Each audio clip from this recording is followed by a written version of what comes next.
saka na tayo umakyat dito dahil hindi ako komportable din sa ating fork. Magbo-bottom out na. Kulang ang nilagay na hangin ng ating mekaniko. Pinahanginan ko siya eh. Sabi ko yung pang 75 na kilo kasama ang gamit. Baka 75 PSI ang nilagay. Bottom out tayo, hindi natin na ma-enjoy. Pero sulit naman.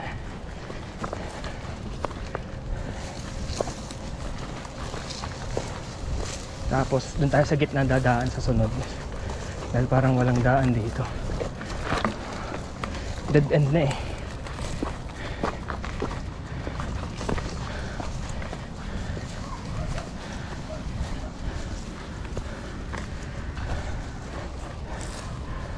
Dito wala nang marka masyado, pero dun may daan ng tao eh.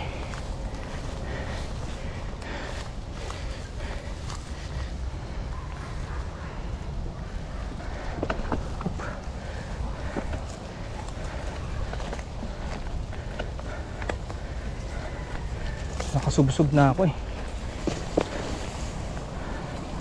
Nakakasubsob tayo.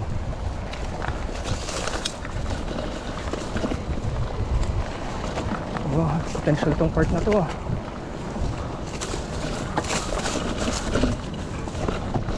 Kaso wala na oh. Wala na laman yung ating shocks.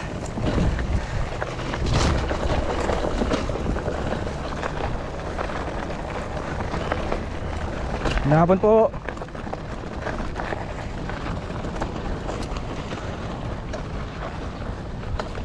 Ito yung daan.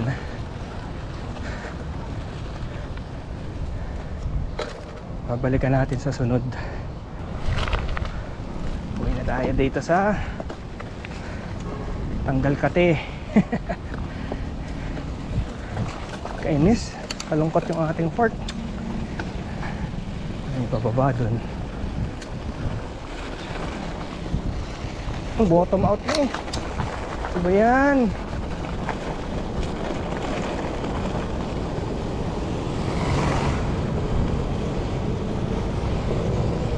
Yuko tayo tuloy.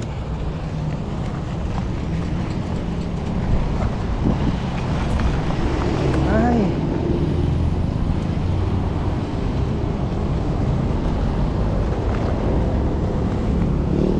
Tapos dito tayo uwi.